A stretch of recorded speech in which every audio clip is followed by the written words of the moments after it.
Hello students. अभी हम पढ़ रहे थे असामान्य व्यवहार के कारक, फैक्टर्स ऑफ एबनॉर्मल बिहेवियर। इससे पहले चैप्टर में हमने पढ़ा था असामान्य व्यवहार के 3 प्रकार के कारक होते हैं। हमारे जैविक कारक, जिनको कि हम आवश्यक कारक भी कहते हैं। दूसरे पढ़े थे हमने सफिशिएंट कारक या मनोवैज्ञानिक कारक यानी पर्याप्त कारक या मनोवैज्ञानिक कारक। जैसे कि हमारे जैविक कारक हैं वो हमारे किसी भी असामान्य व्यवहार को होने के लिए जरूरी होते हैं। जैसे हमारे आनुवंशिक दोष होना, हमारी कोई शारीरिक संरचना में गड़बड़ी होना, ये जरूरी होते हैं, तभी ये असामान्य व्यवहार उत्पन्न हो पाता है। दूसरे प्रकार के हमारे कारक थे पर्याप्त कारक तथा मनोवैज्ञानिक कारक। ये वे कारक होते हैं जो किसी भी व्यवहार के जैविक कारकों के साथ साथ अपना प्रभाव डालते हैं और असामान्य व्यवहार होने के लिए जरूरी के साथ साथ सहायक होते हैं। ये भी हमारे कई प्रकार के ने पढ़े थे कि परिवार में हमारा किस तरह का परिवार है, बेमेल परिवार है, हमारे आपसी संबंध किस तरह के हैं, ये सारी चीजें हमारे सामाजिक हमारा स्तर किस तरह का है, असामान्य व्यवहार के लिए उत्तरदायी होते हैं। तीसरे प्रकार के हमारे कारक आते हैं कॉन्ट्रीब्यूटरी फैक्टर्स, यानी कि जो योगदान देने वाले कारक हैं, जिनको हम सहायक कारक भी कहते हैं। आज हम 2 कारक पहले पढ़ चुके हैं, आज हम तीसरे कारक पढ़ेंगे, कॉन्ट्रीब्यूटरी या सहायक कारक। कई बार हमारे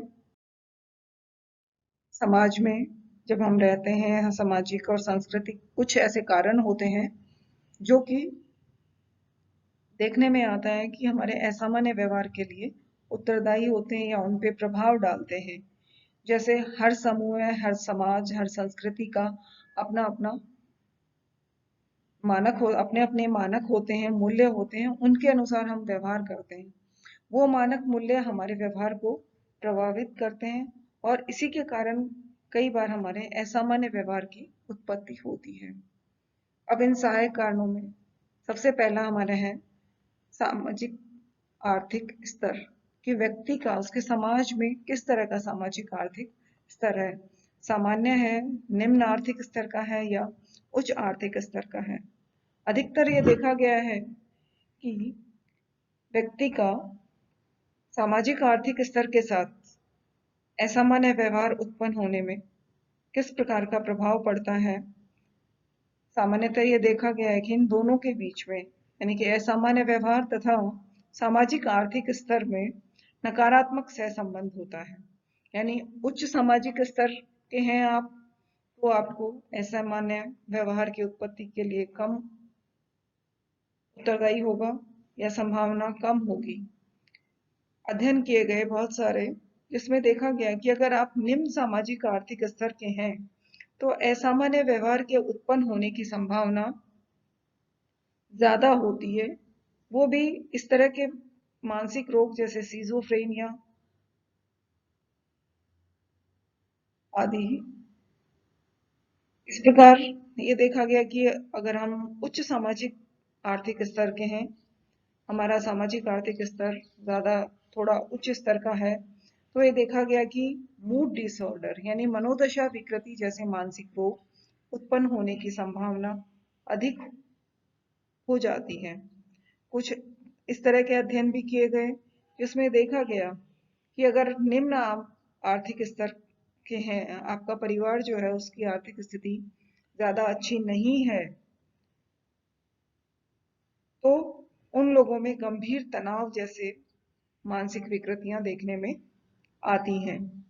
ऐसे तरह के बच्चे, उनमें जो बड़े होकर के आपस में एडजस्टमेंट प्रॉब्लम्स आती हैं, समायोजी कौशल जैसी विकृतियां उत्पन्न हो जाती हैं, उनमें समाज के साथ या अपने परिवार के साथ समायोजन बिठाने में उनको प्रॉब्लम आती है। सामाजिक कौशल जो है, समायोजन का कौशल जो है, उनमें सही ढंग से विकसित नहीं हो पाता है और आगे चल करके वो उन परिस्थितियों का सही ढंग से सामना नहीं कर पाते, अपने आप को उस वातावरण के अनुसार समायोजित नहीं कर पाते, जिससे कि उनमें असामान्य व्यवहार की उत्पत्ति होने लग जाती है।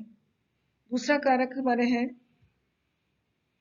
अनुपयुक्त सामाजिक भूमिका यानी इनएप्रोप्रिएट सोशल रोल्स, इसके ऊपर कई अध्ययन किए गए। सेकेंड वर्ल्ड वॉर जब हमारा हुआ था उस दौरान कुछ अध्ययन इस तरह के किए गए कि सैनिकों को जब उनके उच्च अधिकारियों ने इस तरह के निर्देश दिए कि आप दुश्मन को गोली मार दें, और उन्होंने ऐसा ही किया, लेकिन बाद में जब विश्व युद्ध खत्म हो गया तो देखा गया कि उन लोगों में एक तरह का ग्लानि की भावना उत्पन्न हो गई थी, एक गिल्ट की भावना उत्पन्न हो गई, जिसके कारण वो हर समय डरे डरे सहमे सहमे रहने लगे और कई प्रकार की सामाजिक समस्याएं उनको आने लगी। यानी कि आप कई बार ऐसी सामाजिक भूमिका निभा देते हैं जो कि आगे चल के आपको समस्या में डाल देती है, आपका सामाजिक समायोजन समाप्त हो जाता है, उस तरह की सामाजिक समस्याएं आपको आने लग जाती हैं। कई बार और मानसिक विकृतियां उत्पन्न हो जाती हैं, जैसे कई बार युद्ध समाप्त हो जाता है उसके बाद जो सैनिक होते हैं उनको पोस्ट ट्रॉमिक जो है स्ट्रेस डिसऑर्डर्स होते हैं, यानी कि कोई बड़ा आघात आपको लग जाता है उसके द्वारा, और वो उस आघात से आपको कुछ असामान्य विकृतियां उत्पन्न होने लग जाती हैं। अगला कारण है आर्थिक कठिनाई तथा बेरोजगारी। आर्थिक कठिनाई या बेरोजगारी का असामान्य व्यवहार के साथ सीधा संबंध देखा गया। नेल्सन एक वैज्ञानिक थे जिन्होंने एक अध्ययन किया। उन्होंने कहा कि जितनी ज्यादा व्यक्ति में बेरोजगारी होती है उतने ही ज्यादा उसको आर्थिक कठिनाइयां झेलनी पड़ती हैं। आर्थिक कठिनाइयों के साथ साथ उसको मानसिक रूप से भी कई परेशानियों का सामना करना पड़ता है। जहाँ व्यक्ति अब कई बार जैसे बहुत ज्यादा पढ़ा लिखा है, अच्छी क्वालिफाइड व्यक्ति है और उसको नौकरी नहीं मिल रही है, तो धीरे धीरे वो क्या करता है, अपने लेवल से नीचे की नौकरी भी करने के लिए मजबूर हो जाता है। अपने आप का जो उसका एवोल्यूशन है, उसका आत्म मूल्यांकन है, उसको वो बहुत कम कर लेता है। बहुत अच्छी नौकरी प्राप्त करने जैसी उसमें योग्यता है लेकिन उसको नहीं मिल पा रही है, तो धीरे धीरे वो क्या करता है कि 8 साल निकल गए, 5 साल निकल गए, नौकरी नहीं मिल रही, तो वो एक चपरासी की नौकरी के लिए भी तैयार हो जाता है कि कुछ भी मिले, थोड़ा बहुत मिले तो मैं अपना गुजारा करूं। यानी कि व्यक्ति अपना मूल्यांकन बहुत कम कर लेता है। लंबे समय तक अगर बेरोजगारी रहती है तो बहुत सारी कुसमायोजी व्यवहार व्यक्ति के अंतर्गत पनपने लग जाते हैं। विषाद की स्थिति उत्पन्न हो जाती है, यानी डिप्रेशन होने लग जाता है। इसी के साथ साथ व्यक्ति में कई बार आत्महत्या जैसे विचार भी आने लग जाते हैं। कई बार व्यक्ति अपने ऊपर नियंत्रण नहीं रख पाता, बेरोजगारी में सहनशीलता की कमी हो जाती है और धीरे धीरे वो अपराध की ओर भी बढ़ने लग जाता है। एक अध्ययन किया गया जिसमें देखा गया कि आर्थिक समस्याओं से सबसे ज्यादा प्रभावित जो लोग होते हैं वो निम्न आर्थिक वर्ग के होते हैं, और उनकी शिक्षा दीक्षा इस तरह की नहीं होती, कुपोषण उनमें होता है, पर्याप्त आवास नहीं होता उनके पास, परिवार में भी स्थिरता नहीं होती है, जिसके कारण वो पहले से ही कई समस्याओं से ग्रसित होते हैं, और उसी के साथ साथ वो रोजगार की दृष्टि से भी संतुष्ट नहीं होते हैं, तो उनमें अपराध प्रवृत्ति अधिक उत्पन्न होने लग जाती है और वो कई मानसिक विकृतियों से ग्रसित हो जाते हैं। कई बार व्यक्ति ऐसा होता है कि उसके पास नौकरी तो होती है लेकिन वो उस नौकरी से संतुष्ट नहीं होता है। तो जब उस नौकरी से संतुष्ट नहीं होता, उसमें उसको तनाव होता है, चिंता होती है कि भाई नौकरी तो मिल गई, अब लेकिन मेरे को इसमें प्रमोशन नहीं मिल रहा है, काम बहुत ज्यादा है, पैसे कम मिल रहे हैं। तो इन परिस्थितियों में क्या होता है, जॉब सेटिस्फेक्शन उसको नहीं होता, जिसके कारण भी व्यक्ति को कई मानसिक विकृतियों का सामना करना पड़ता है। इसके बाद आता है सामाजिक संबंध। हमारी सोशल रिलेशनशिप किस तरह की होती है। सामाजिक संबंधों में कई बार इस तरह देखा जाता है कि व्यक्ति का अपने परिवार के साथ साथ बाहर के लोगों के साथ किस तरह का संबंध है, वो भी उसके मानसिक स्वास्थ्य को प्रभावित करता है। वार्नर जो थे 1993 में उन्होंने एक अध्ययन किया था। उन्होंने देखा कि जिन लोगों का सामाजिक संबंध उत्तम होता है, यानी कि जब लोगों को समाज से सपोर्ट प्राप्त होता है, तो उनमें अपने बुरे दिनों में या तनाव को सहन करने की क्षमता अधिक होती है, उनको इमोशनल सपोर्ट प्राप्त होता है और उन्हें लगता है कि वो लोग हमें बचा लेंगे, हमारे तनाव को कम करने में मदद कर सकते हैं, ऐसे लोगों का माल अडेप्टिव बिहेवियर भी बहुत कम होता है, यानी कुसमायोजी व्यवहार होता है वो भी कम होता है। धीरे धीरे वो उस तनाव की स्थिति से जल्दी बाहर निकल आते हैं। लेकिन कुछ अध्ययन इस तरह के भी किए गए, देखा गया कि अगर जिन व्यक्तियों को सामाजिक सपोर्ट नहीं मिलता है, उसकी कमी होती है, तो ऐसे व्यक्ति विपरीत परिस्थिति में बहुत जल्दी प्रभावित होते हैं। उनमें अत्यधिक तनाव उत्पन्न होता है तथा मानसिक विकृति उनके अंदर बहुत जल्दी पनप।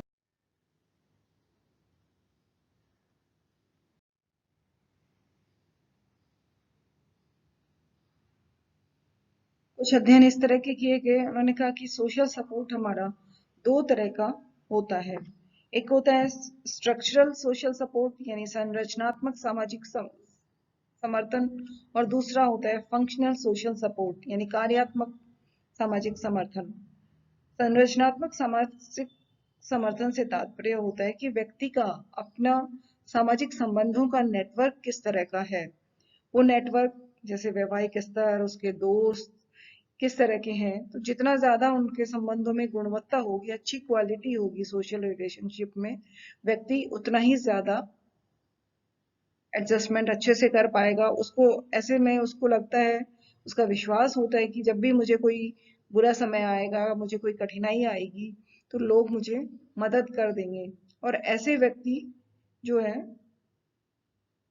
जब संबंध उसके अच्छे होते हैं तो उसको कोई सपोर्ट मिलता है, तो उसमें असामान्य व्यवहार के पनपने की संभावना कम होती है। और ऐसे लोगों के अंतर्गत कुछ शारीरिक बीमारियां हैं वो भी अगर व्यक्ति में ग्रसित है, लेकिन अगर उसको सोशल सपोर्ट अच्छे से मिल जाता है तो उनसे उभरने में भी उसको बहुत सहायता मिलती है। अगर हमें कार्यात्मक दूसरा तरह का संबंध होता है कि कार्यात्मक सामाजिक समर्थन।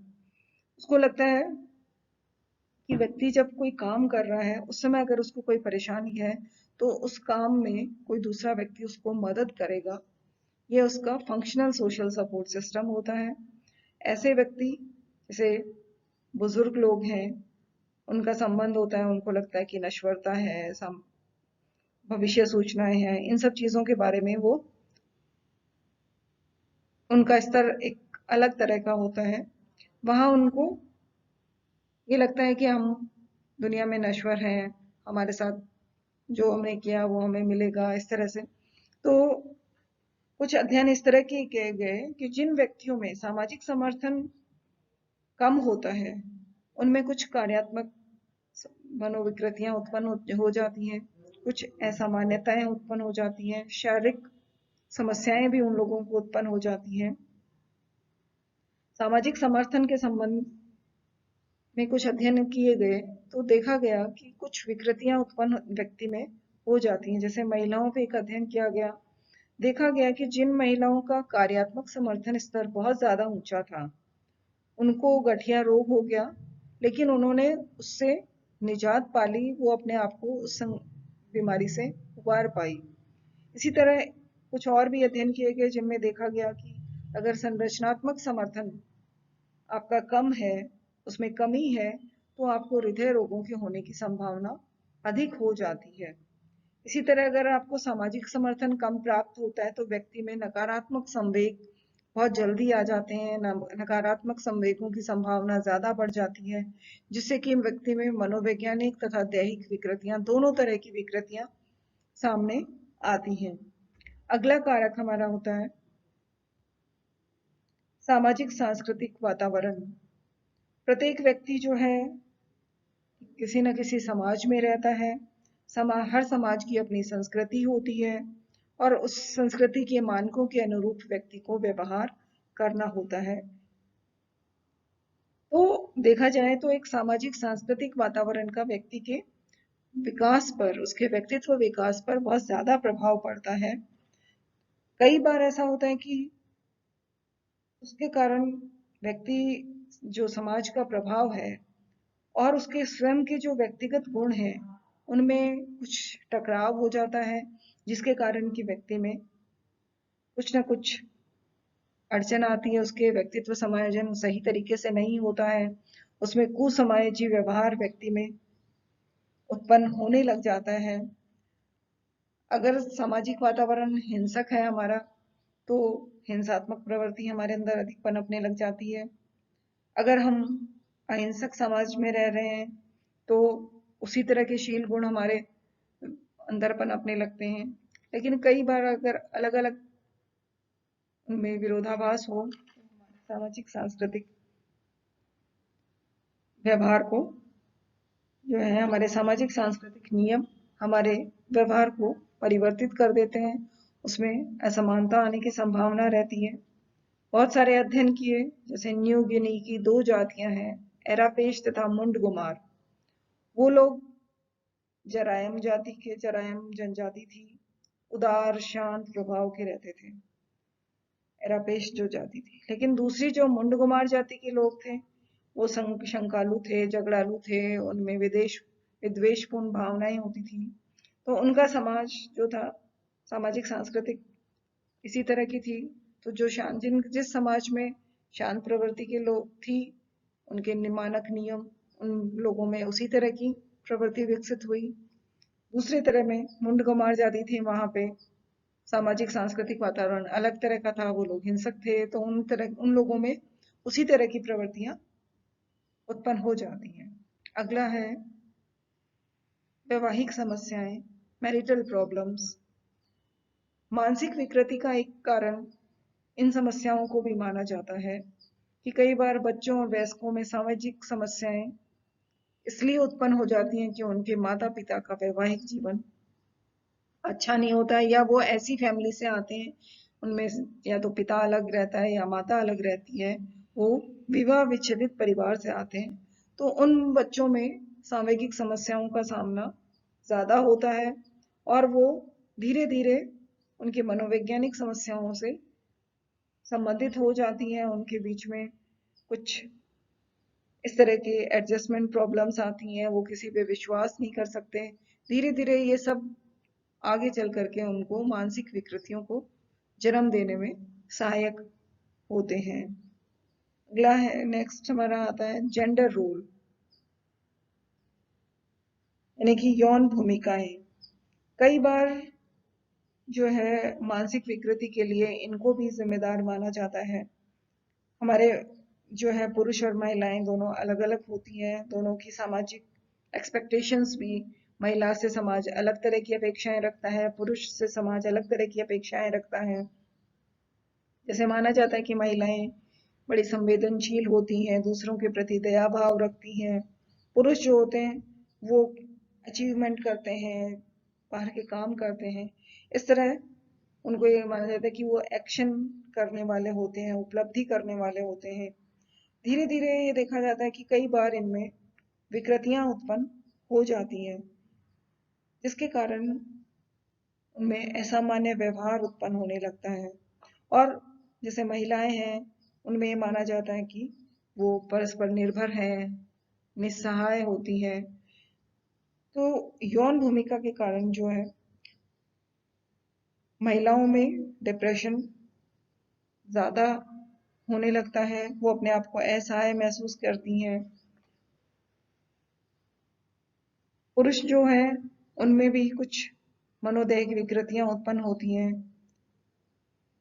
पुरुषों में कुछ शील गुण अलग होते हैं, महिलाओं में शील गुण कुछ अलग होते हैं। कई बार ये होता है कि कुछ पुरुषों में महिलाओं के गुण आ जाते हैं, जिसके कारण उनका जेंडर रोल जो है वो, हमने जो आनुवंशिक कारण पढ़े थे, जैविक कारण पढ़े थे, उसमें पढ़ा था ट्राइसोमी अगर हो जाती है कि जो लिंग गुणसूत्र होता है, 23वां गुणसूत्र, अगर उसमें असामान्यता होती है, अगर पुरुषों के गुणसूत्र में असामान्यता है, एक्स गुणसूत्र ज्यादा बढ़ गया है, तो उसके कारण पुरुष होते हुए भी उनमें स्त्रीत्व के गुण ज्यादा हो जाते हैं।